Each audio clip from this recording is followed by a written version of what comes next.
अध्याय एकनाथी भागवत अध्याय 23वा आणि श्लोक क्रमांक 45 आणि ओवी क्रमांक 622 623 काय असेल ते आपण सुरुवात करूया. आता आधी पिंडाचा शोध घ्यावा, मग ब्रह्मांड विवरावा.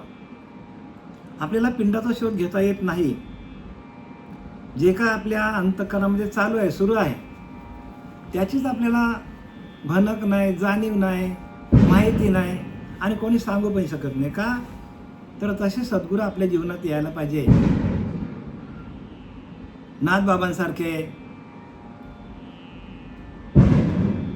ज्ञानोबारायांसारखे, तुकोबारायांसारखे, की ज्यांनी अखंड ब्रह्मांडाचा काय केला, विवरण घेतला आणि पिंडातला ज्ञान ब्रह्मांडामध्ये आहे हे त्याने म्हणजे म्हणूनच तर दृष्टांत सिद्धांत हे आपल्याला सांगतात. बघा, आधी आपल्याला दृष्टांत सांगतात, म्हणजे जे दृश्य दिसतं ते दृष्टांत आणि जे दिसत नाही, जे सिद्ध आपल्याकडे आहे ते सिद्धांत.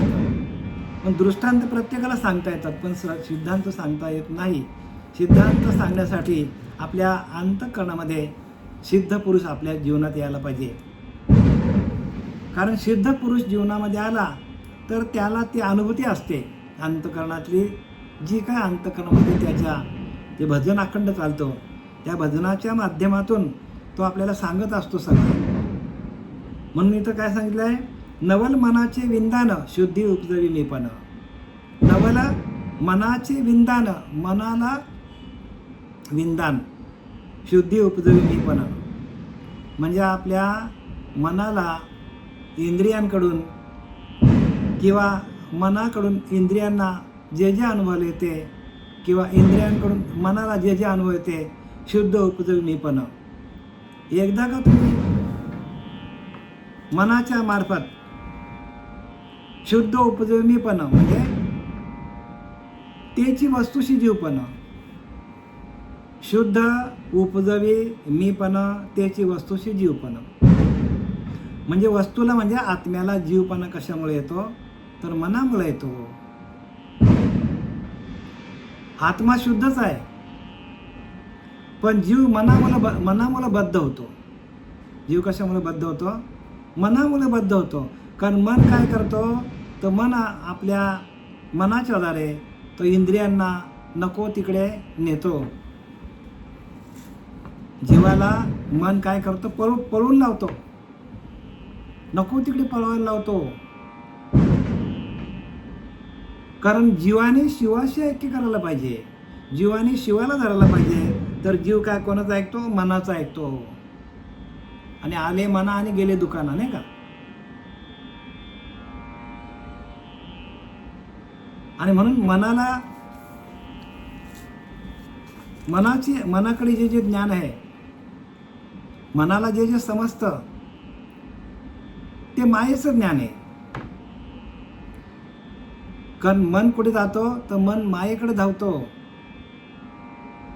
आणि त्या जीवाला पण काय करतो, मायेमध्ये अडकवतो. खरं जीव परब्रह्मच आहे. जीव कोण आहे, जीव स्वतः सिद्धच आहे. आपण वस्तू स्वतः सिद्ध लिहिले की नाही समर्थ रामदास, आपण वस्तू स्वतः सिद्ध, येथे नाही देह संबंध. पाप राशी होती दग्ध येणेरी ते. पापाच्या राशी असतील, एका क्षणात जळून जातील. पण आपण वस्तू स्वतः सिद्ध म्हणजे आपला अंतरात्मा स्वतः सिद्धच आहे. पण आपण बद्ध का होतो, तर मनाच्या संगतीला लागल्यामुळे आपण बद्ध होतो. मग जीवाने काय करायला पाहिजे, मनाचं न ऐकता जीवाने त्या ब्रह्मतत्वाशी, जो शुद्ध मी आहे, जो शुद्ध आपल्या अंतःकरणामध्ये मी आहे, मी म्हणजे शुद्ध आहे, त्या शुद्ध मीपणाकडे आपण गेलो तर आपला जीवपणा जाऊन मनाकडे असलेले सगळे विकार जाऊन आपण त्या परब्रह्म तत्वाशी एकरूप होण्यासाठी आपल्याला जन्म मनुष्य देह मिळालेला आहे. आपण अनेक जन्मामध्ये अनेक विषय भोगलेले आहेत प्रत्येक जीवाने, आणि आताही त्याला तीच सवय लागलेली आहे. त्या मनाला भोगण्याची सवय लागलेली आहे. म्हणून भोगी मन असू नये, देहदुःख त्रासू नये आणि पुढे आशा धरू नये जीवित्वाची भोगी मन असू नये. इतर जन्मामध्ये आपण हेच केले, भोगत गेलो आपण. आहार, निद्रा, भय आणि मैथून याच्या पलीकडे आपण काहीही केलेलं नाही. अनेक योनी आपण भोगल्या. प्रत्येक जीव हा 83,999 योनीतून जे काय विषयांचं सुख आहे ते भोगतच आलेलं आहे. आणि त्याला तेच आवडतं, त्या मनाला तेच आवडतं. किती वेळा जीव जन्माला येतो आणि तो मनाच्या विळख्यात अडकून काय होतो, स्वतःला जन्माला घालतो. आणि तो एकदा तो मनच जर जीवाला भजन करायला लावलं किंवा जीवाने मनाला भजनाला लावलं तर तो जीवच शिवरूप होतो. एवढा सोपा परमार्थ आहे. पण ते कळण्यासाठी आपल्याला अनुग्रहाचं साधन पाहिजे, प्रबोधाचं चिंतन पाहिजे, तरच आपल्याला हे कळेल बरं का. इथं काय लिहिलं आहे, नवल मनाचे विंदान काय करतो, शुद्धी उपजवी मीपण तेची वस्तूची जीवपण सगुणत्वा जाण स्वय आणि तो काय करतो, सगुणाला आणतो. म्हणजे मनाला काय करतो तर आपल्या अहंकारामध्ये, आपल्या जीवपणामध्ये, आपल्या मीपणामध्ये, आपल्या देहबुद्धीकडे आणतो. मन तो आहे शुद्धच, जीव शुद्धच आहे, पण जीवाला काय करतो, तो देहबुद्धीमध्ये अडकवतो. मनाचं सगळं काम बरं का, मनच सगळ्यांना अडकवतो. आणि म्हणून मनालाच रामरूप करण्यासाठी आपल्याला साधना दिलेली आहे. जे मंत्र आहेत, जो नाम आहे आपल्याला दिलेला आहे, त्या मनाचं एकच काम आहे की ते मन सर्व इंद्रियांना एका आत्मस्वरूपाकडे आणून, एका भजनानंदाकडे, प्रत्येकाला तो मन काय करतो, सर्व इंद्रियांना भजनाकडे आणतो. आणि एकदा सर्व इंद्रिये भजनानंदामध्ये जाऊन त्या भजनाची अनुभूती आली मनाला की तो मनच काय होतो, रामरूप होतो. म्हणून मन हे राम झाले. जैसे प्रवृत्ती ग्रासून निवृत्ती पदाशी आली. बघा, निवृत्त होतो सगळ्या विषयांतून, सगळ्या गुणांतून, सगळ्या अहंकारातून, देहबुद्धीतून. मनाला आपल्याला बाजूला काढायचं असेल आणि म्हणून आपल्याला श्रीगुरूंना शरण जायचं. मनाला भजनाची गोडी लागली पाहिजे. आपण कितीही ज्ञानी झालो तरी आपण सुटणार नाही. आपल्याकडे कितीही जरी माया, आपली मायेच्या माध्यमातून आपण करोडो रुपये जरी कमवले, सगळी प्रॉपर्टी जमा केली, तरी आपण त्या जन्ममरणाच्या फेऱ्यातून सुटू शकत नाही. त्याला एकच कारण आहे की मनाला भजनाला लावणं, मनाला नामामध्ये गुंतवणं. हा एकच उपाय आहे की भगवत भक्ती. भगवंताचं भजन कसं करायचं हे मनाला तुम्ही अडकवलं तरच आपली सुटका आहे. आणि म्हणून एवढी सगळी शास्त्र लिहिलेत बरं का. मनोनिग्रह तुमचा कसा तुम्हाला करता येईल, सगळी साधने मनोनिग्रहासाठी आहेत. अगदी तुम्ही व्रत घ्या, तप घ्या, जप घ्या, मंत्र घ्या, तंत्र घ्या, सगळं घ्या, ते एका मनोनिग्रहासाठी आहे. म्हणजे तुम्हाला मनाला निग्रह करता यायला पाहिजे. यम आणि नियम लिहिले की नाही. यम म्हणजे मनाला एकाग्रचित्त करणं आणि दम म्हणजे काय, इंद्रिय दमन करणं. ह्या दोन गोष्टीतून भगवंताची प्राप्ती होतो. म्हणून यम नियम पहिल्यांदा दिलं आहे. यम नियम आसन, प्रत्याहार, प्राणायाम, धारणा, ध्यान आणि समाधी, या सगळ्या एक पायऱ्या आहेत. पण त्या पायऱ्या आपल्याला दिसत नाही का, आपण ध्यान करत नाही. आणि त्या पायऱ्यापर्यंत जाण्यासाठी मनोनिग्रह फार महत्त्वाचा आहे. म्हणून मनावरती आपल्याला विजय मिळवता यायला पाहिजे. जैत रे जैत म्हणून निशाणं ध्यानाचे लागते. जैत रे जैत म्हणून ध्यानाचे निशाण वाजते. ज्ञानोबा सांगतात, ध्यानातूनच आपल्याला मनाला जिंकता येतो.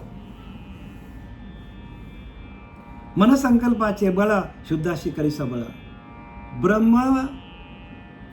ब्रह्म कसा आहे, पूर्णतः शुद्ध आहे.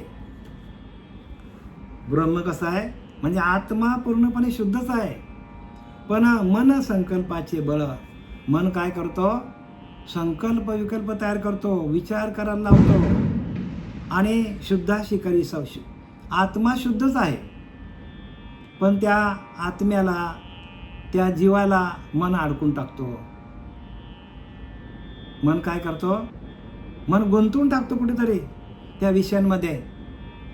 मन संकल्पाचे बल, मन संकल्प विकल्प करतो आणि त्याचं हे बल आहे शुद्धाशी करी शबल. शुद्धाला काय करतो? शुद्धाचं बल हारून घेतो. लावणी त्रिगुणांची माळ, भवबंध जाल स्वय बांधे. बघा मन काय करतो? रजगुण, तमगुण, सत्वगुण ह्या तिन्ही गुणांना घेतो आपल्या ताब्यात आणि काय करतो? भवबंधन जाल स्वय बांधे. आणि या भवाच्या बंधनामध्ये बांधून टाकतो मन. आणि म्हणून आपल्याला मनोनिग्रह करण्यासाठी अनुग्रह दिलेला आहे, प्रबोधाचं चिंतन दिलेलं आहे, ध्यान दिलेलं आहे.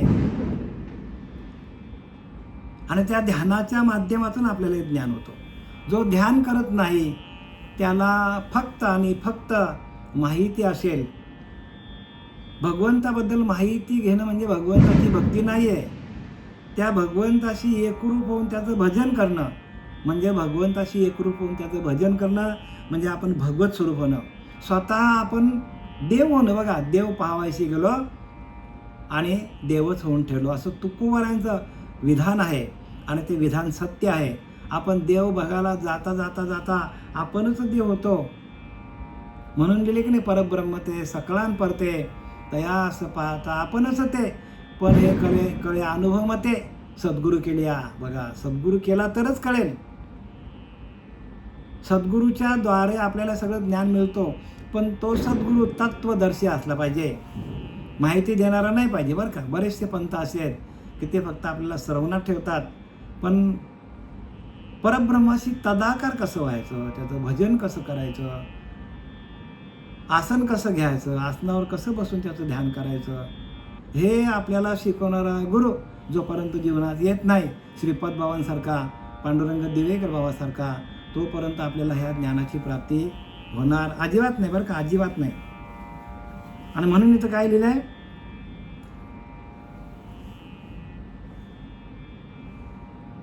मनसंकल्पाचे बळ शुद्धाशी करी शबळ, लावणी त्रिगुणांची माळ. बघा, माळ हे त्रिगुणांची, रजगुण, तमगुण हे गुणच आपल्याला जन्माला घालतात.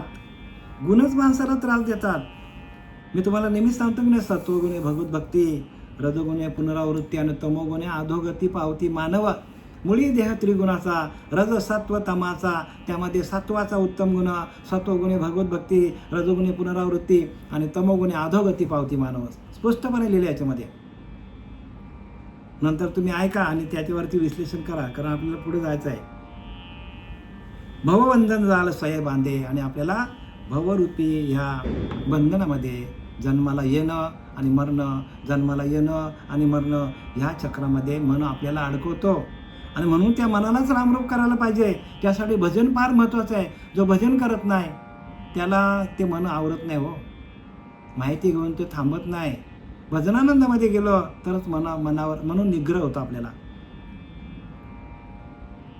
जेवी घटा माझी घट जळ, आकळी अलिप्त चंद्रमंडल, तेवी मनसंकल्प केवल की जय शबर चिदात्मा. चिदात्मा काय सांगतात? जेवी घटा माझी घट जळ. जसं एखादं घट आहे म्हणजे गाडगा आहे, भांडा आहे, घट आहे.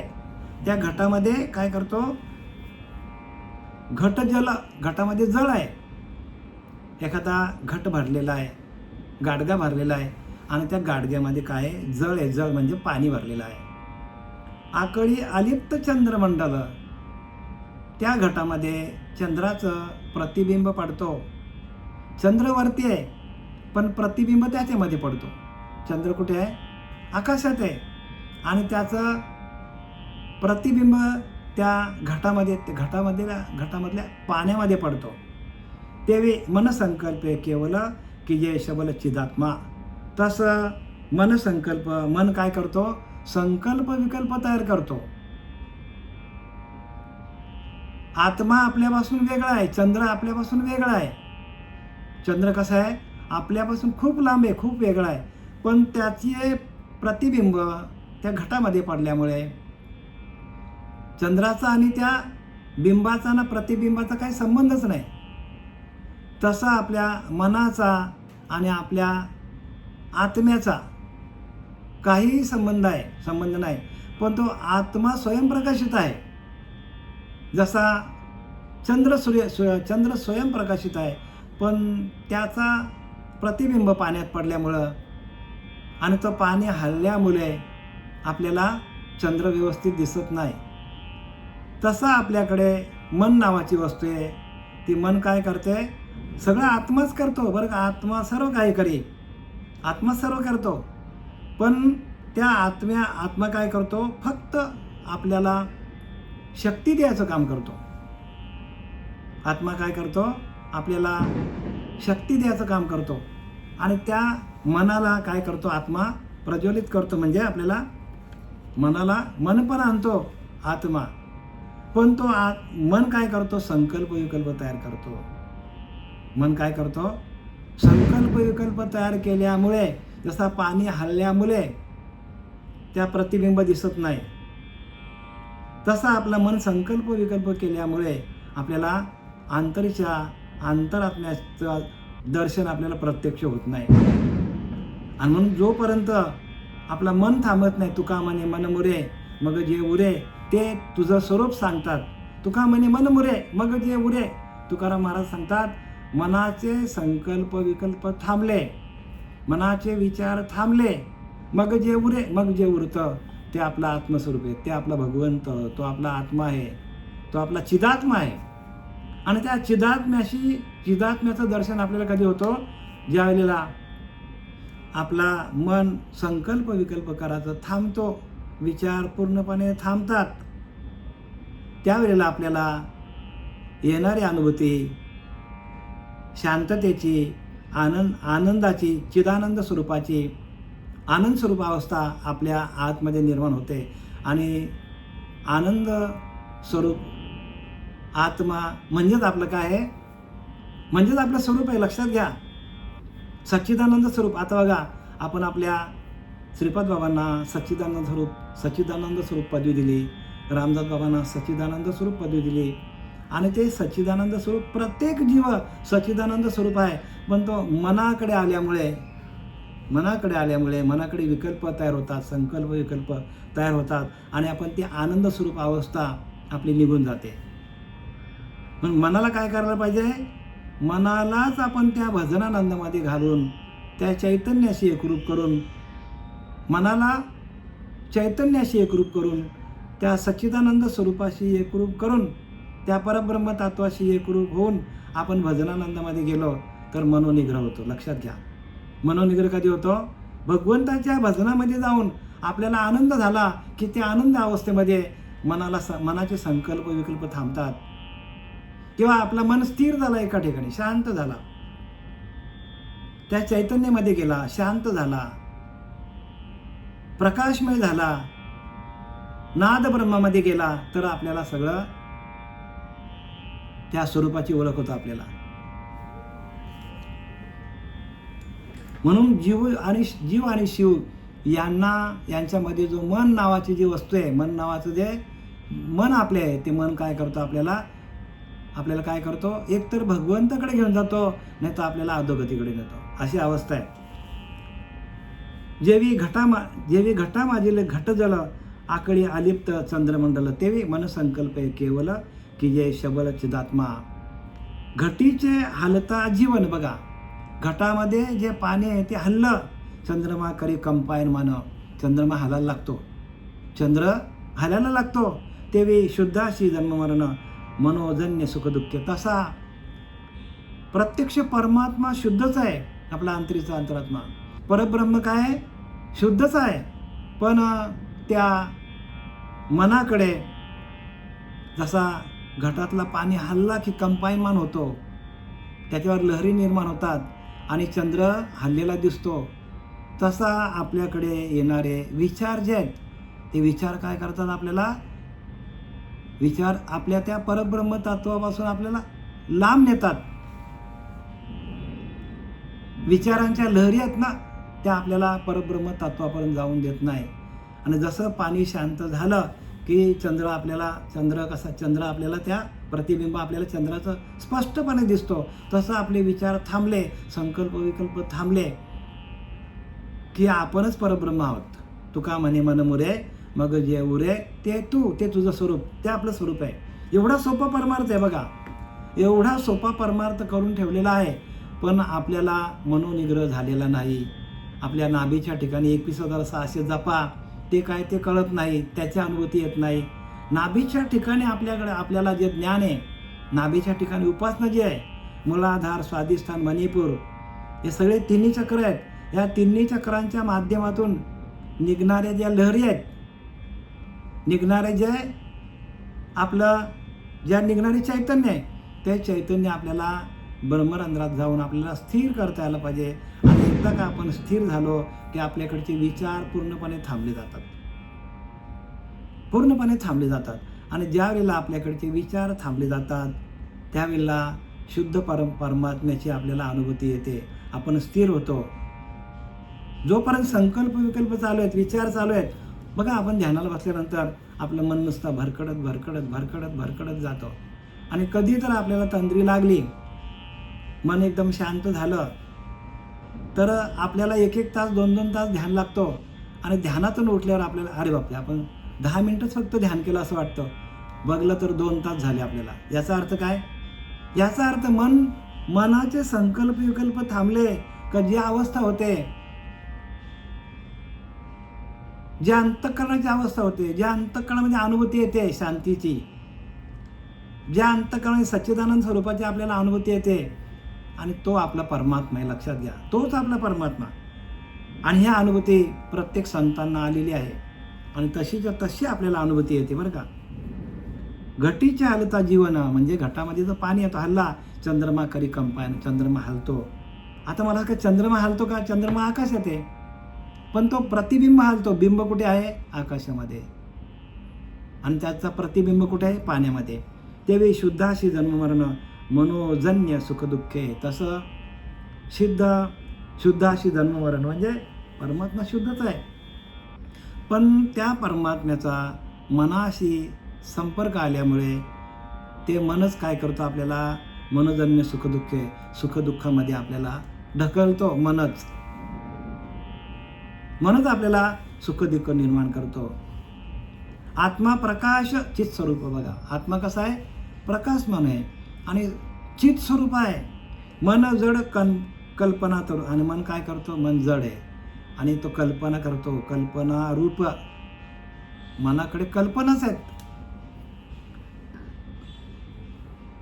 ते मानून आपले स्वरूप त्याचे पुण्य पाप स्वयंभोगी.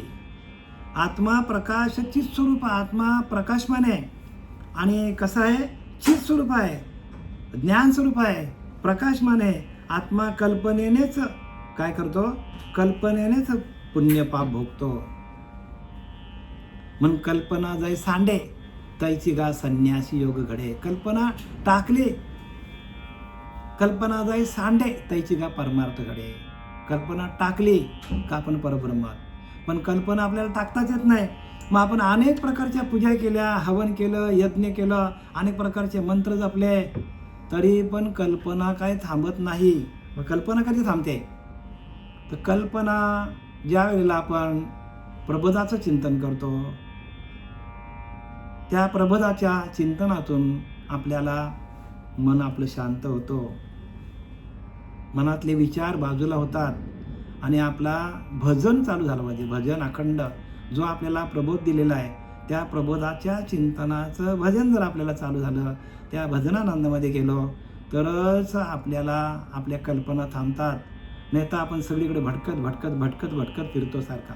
बघा, ध्यानाला बसल्या सगळीकडे भरकटतं माणूस, पण 1 तासानंतर 1.5 तासानंतर आपल्याला एक लिंक लागते, आपला मन शांत होतो.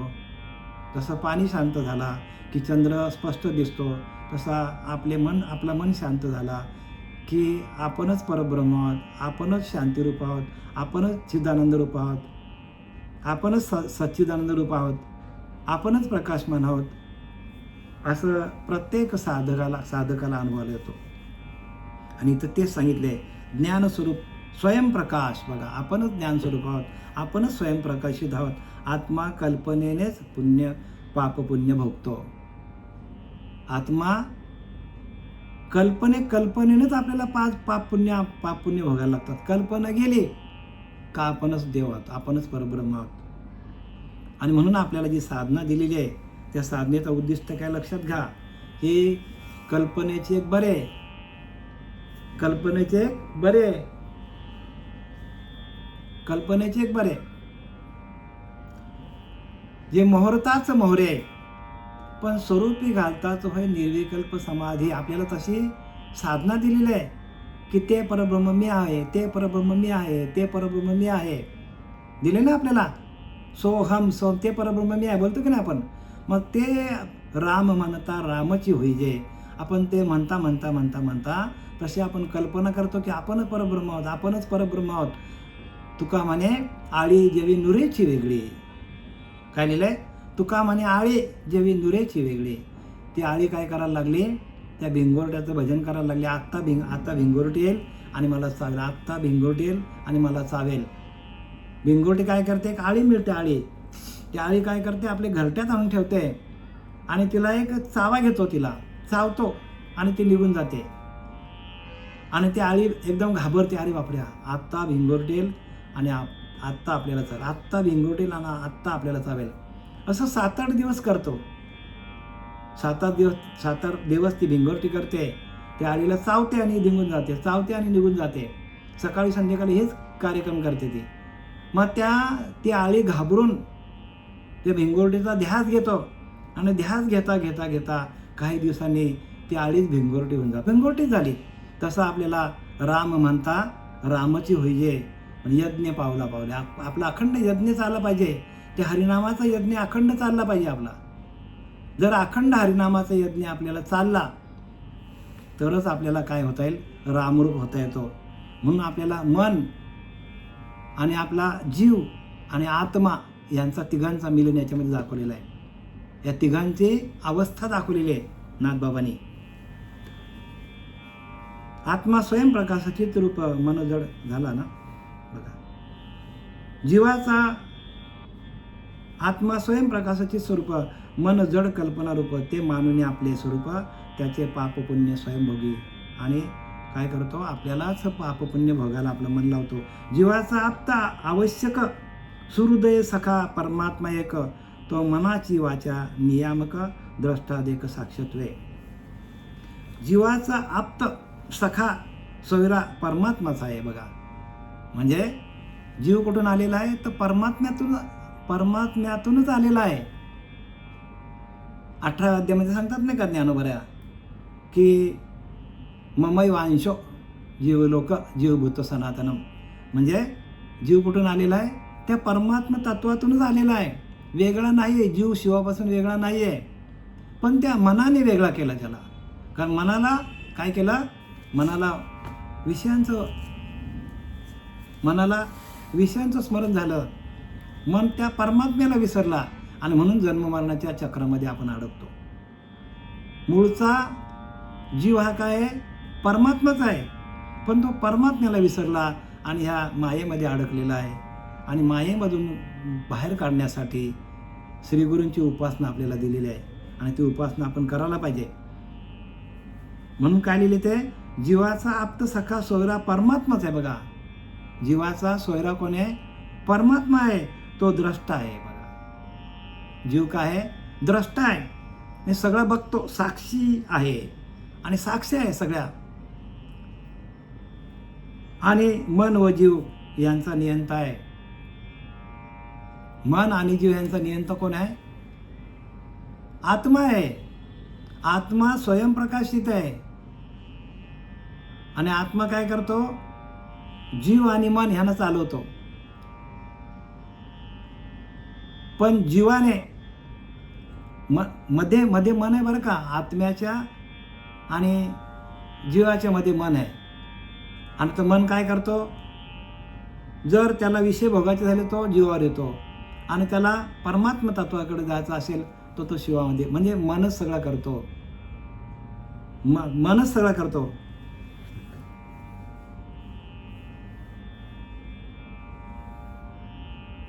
तो मनची वाचा नियामक द्रष्टा देक साक्षीत्वे. आणि मन व जीव यांचा नियंता आहे. कोण आहे? आत्मा काय करतो? मन आणि जीव यांना दोघांनाही तयार करतो. आणि 27व्या आपल्या ओवीमध्ये काय सांगतात बघा. अविद्या प्रतिबिंबे नेटका, जीव जो का माझा सखा, तो मनोभ्रमे भ्रमोनी देखा, भोगी सुख दुःख मनोजन्य. माझा स्नेह असणारा जीव अविद्येमध्ये प्रतिबिंबित होतो. माझा स्नेही सखा असणारा जीव काय करतो? अविद्येमध्ये प्रतिबिंबित होतो. म्हणजे जोपर्यंत माणसाकडे अज्ञान आहे, मनाचे विचार आहेत ते अज्ञानाकडे घेऊन जातात. जोपर्यंत माझा स्नेह असणारा जीव अविद्येमध्ये प्रतिबिंबित होतो, जीव काय करतो? अविद्येमध्ये होतो व मनाच्या भ्रमाने भुलला जातो. आणि मन काय करतो? भ्रमित करतो माणसाला. मनच माणसाला भ्रमित करतो. आणि म्हणून सगळ्या आपल्याला जे काय आपल्याला करायचं प्रक्रिया ती मनावरतीच करायची बरं का. कारण मनच काय करतो? प्रत्येक माणसाला भ्रमात टाकतो. आणि त्या मनाला जर एकदा भगवंताचा स्पर्श झाला तर तो मन रामरूप होऊन जातो. मन काय करतो? रामरूप होतो मन. आणि मन एकदा रामरूप झाला, भगवंताचं दर्शन करणारा मनच आहे. आणि मनाला एकदा तुम्ही त्या भगवंताचं दर्शन करून दिलं किंवा मन एकदा भजनामध्ये आरंगला तर मनाकडून होणारी जीवदशा शिवदशापर्यंत जाते, शिवाशी एकरूप होते. अविद्येमुळे प्रतिबिंब होतो व मनाच्या भ्रमाने भुलतो आणि सुख दुःख भोगतो. बघा, जीव काय करतो? मनाच्याकडे जातो आणि सुख दुःख भोगतो. पण तो जीव जर शिवरूप झाला, आत्म्याशी एकरूप झाला तर तो परब्रह्म होतो. म्हणून जेवी आपले माता इथं खाली बघा, मुळी जीव मनाचा नियंता, मनाची एकत्मता परम जीवाशी पडतं थोडं भ्रम, आपण असताही निष्कर्म, कर्म स्वयंभोगी. स्वतः कर्मरहित असून मनामुळे भोक्ता बनतो. बघा, जीव काय आहे? कर्मरहित आहे, पण तो मनाचा संकल्प आल्यामुळे स्वतःला भोक्ता समजतो. हे सगळं मी करतो. आणि म्हणून हे लक्षात घ्या, आपल्याला साधना का सांगितलेली आहे की एकदा का आपल्याला त्या मनाला भगवंताच्या भजनाची ओढ लागली, जसा एखादा परिस आहे, त्या परिसाचा लोखंडाला स्पर्श झाला किंवा लोखंड जाऊन परिसाला भेटला तर त्या लोखंडाचं पूर्ण काय होतो? सोनं होऊन जातो. तसं आपलं मन जे आहे ते एकदा भगवंती मिळालं ते भगवत स्वरूपच होतो. जोपर्यंत जीवशिवाचं ऐक्य होत नाही तोपर्यंत आपल्याकडे कल्पना धावतच असतात. सारख्या धावतात बरं. कल्पना सारख्या आपल्याला त्रास देत असतात. बघा, माणूस ध्यानालाही बसत नाही. आणि एकदा का त्याला ध्यानाची ओढ लागली, आत्म्याशी एकरूप झाला, आत्म्याचं परमात्म्याशी मिलन झालं की मनाकडे तेच विचार असतात. मनाकडले विषय सगळे पळून जातात, निघून जातात. एकदा परमात्म तत्वाची गोडी लागली, परमात्म्याची आपल्याला एकदा गोडी लागली, त्याचा अनुभव आला, आपल्याला सुख मिळालं, समाधान आपल्याला मिळालं की मग माणूस काय करतो? तिकडेच जातो आणि कधी ध्यानाला बसतो आपण असं होतो. आणि एकदा का ध्यानाची आवड लागली आणि आपण त्या परमात्म तत्वाशी एकरूप झालो, परमात्म तत्वाशी एकरूप झाल्याची खूण काय आहे? तर आपण शांत होऊन जातो, मनाकडे शांती स्थापित होतो, मनाकडे सुख येतो, मनाकडे समाधान येतो. आणि ते समाधान म्हणजे काय? समाधान म्हणजे भगवंताची अनुभूती. दिले की नाही? समाधान पुस्तकाई बोली जायचे नाही. समाधान बोलण्यासारखं नाही आहे. कितीही तुम्ही सांगायचा प्रयत्न केला तरी समाधान हे बोलता येत नाही. आणि म्हणून अनुर्वाच्य, काय वाचेने सांगता येणार नाही असं भगवंताचं स्वरूप आहे. म्हणून त्याचा आनंद घेणं, त्याच्याशी एकरूप होणं, त्याचं भजन करणं हेच हेच खरं आहे. याच्या व्यतिरिक्त भगवंताचा आत्मसाक्षात्कार झाल्यानंतर बोलण्यासारखं काहीच राहत नाही.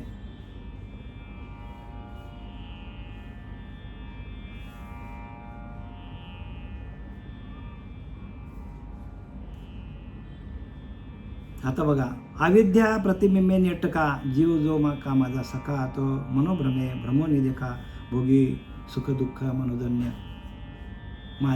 माझा स्नेही असणारा जीव अविद्येमुळे म्हणजे अज्ञानामुळे प्रतिबिंबित होतो आणि तो व मनाच्या भ्रमाने भुलला जातो आणि सुख दुःख भोगितो. आता 28-29 ओळी काय सांगते बघा, मनाची एकात्मता परम, मनाची एकात्मता परम, जीवाशी पडता थोर ब्रह्म, आपण असताही निष्कर्म, कर्माकर्म स्वयंभोगी.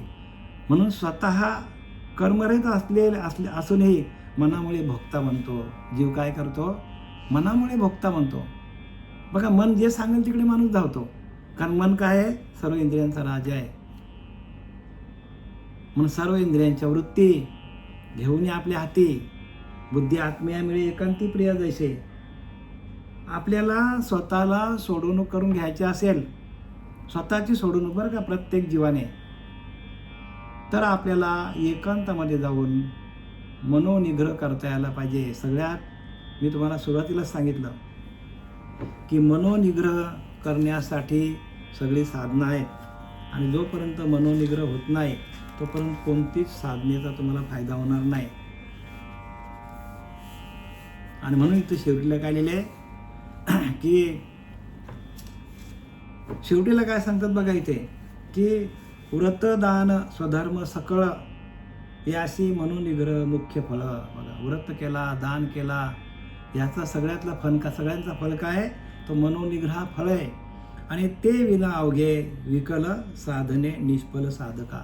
आणि त्याच्याशिवाय जे आपण करू, जी साधना करू ते निष्फळ होतील.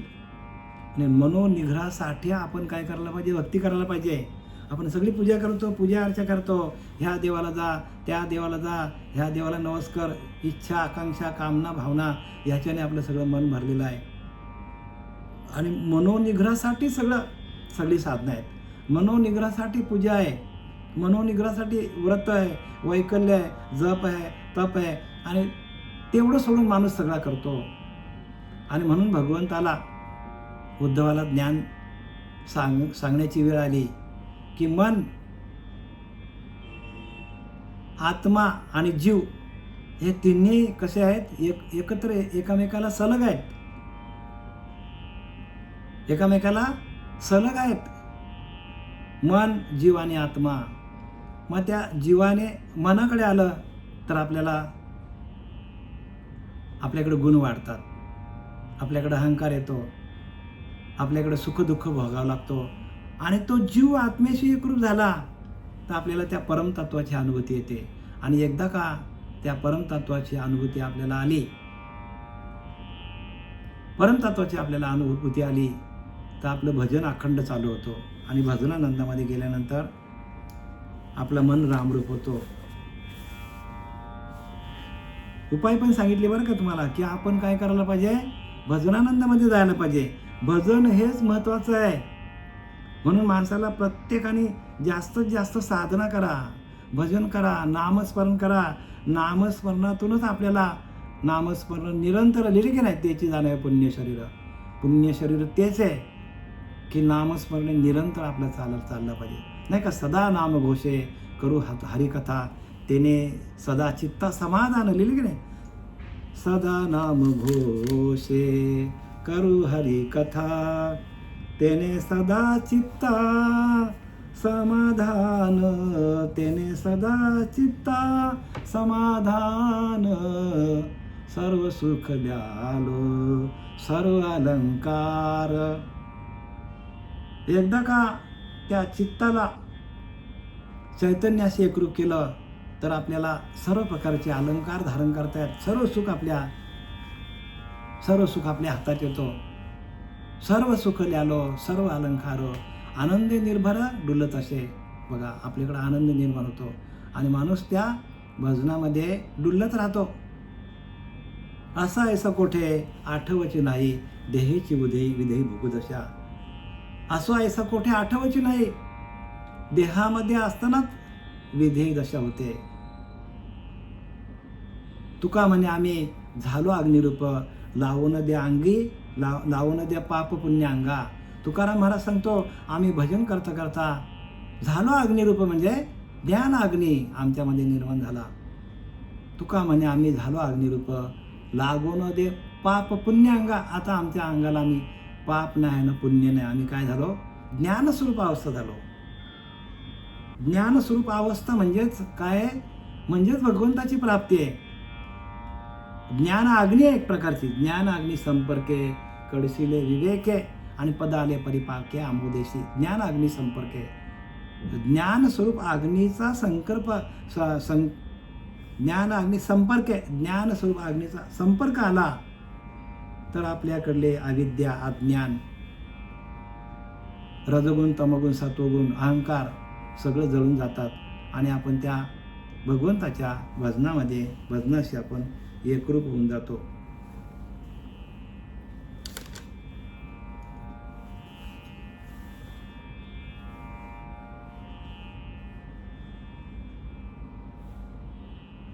बघा आता इथे काय लिहिलंय, मनाची एकात्मता परम. बघा, मनाला एकरूप करणं, मनाची एकात्मता परम, जीवाशी पडता थोर भ्रम.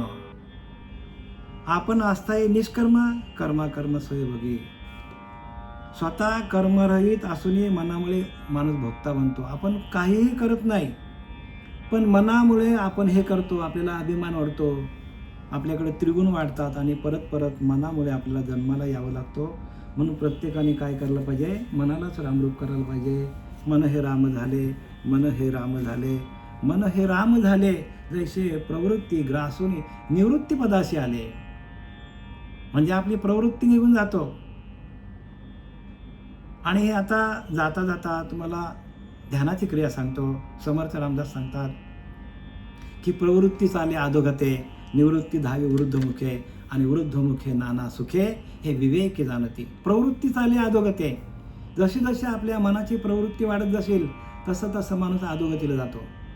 प्रवृत्ती चाले अधोगते आणि निवृत्ती धावे वृद्धगते. बघा, आपण सगळ्या विषयांतून, अहंकारातून, त्रिगुणांतून आपण मोकळे झालो की निवृत्ती धावे, आपण निवृत्त होतो आणि उपासना आपली ब्रह्मरंध्राकडे धावते.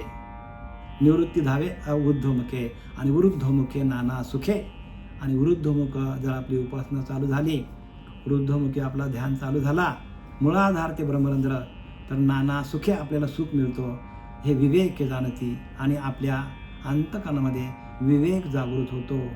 म्हणजे मुळाधार ते ब्रह्मरंध्रापर्यंत धावे. मुळाधार स्वाधिष्ठान मणिपूर अनाद विशुद्धी आज्ञाचक्र आणि ब्रह्मरंध्र चक्र, हे सप्तचक्र भेदन करून ब्रह्मरंध्रात जाऊन स्थिर होणं.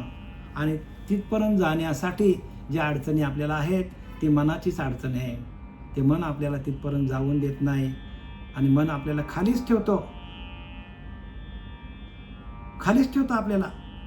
म्हणून उफराटे नामासाठी वाल्मिक तरला उठाउठी. बघा, उफराटे नाम व्हायला पाहिजे हो. उलट उलट प्राण्या, मुक्ताई म्हणतो की नाही, उलट उलट प्राण्या फिरगोते खासी, भरला पुरमायेचा लोंढा वाहून या जाशी. जोपर्यंत आपला ऊर्ध्वगते म्हणजे वरच्या दिशेला नामस्मरण येत नाही, ती कुंडलिनी सुप्त असलेली कुंडलिनी वरच्या दिशेला येत नाही, ब्रह्मरंध्राकडे धाव घेत नाही, तोपर्यंत आपल्याला नाना दुःखे भोगावे लागतील. आणि म्हणून आपल्याला जीव शिव ऐक्य करी तो सद्गुरू. सद्गुरू कोणाला म्हणायचा? जीवाचा आणि परमात्म्याचा, आत्म्याचा आणि परमात्म्याचा मिलन करून देणारा तो गुरु आपल्या जीवनात येत नाही, तोपर्यंत आपली सुटका काय होत नाही. आणि म्हणून इथं लिहिले काय काय सांगतात बघा. इथं बघा काय सांगतात, ऐका. आपल्याकडे भजन आहे की नाही? चला, आपली वेळ झालेली, आता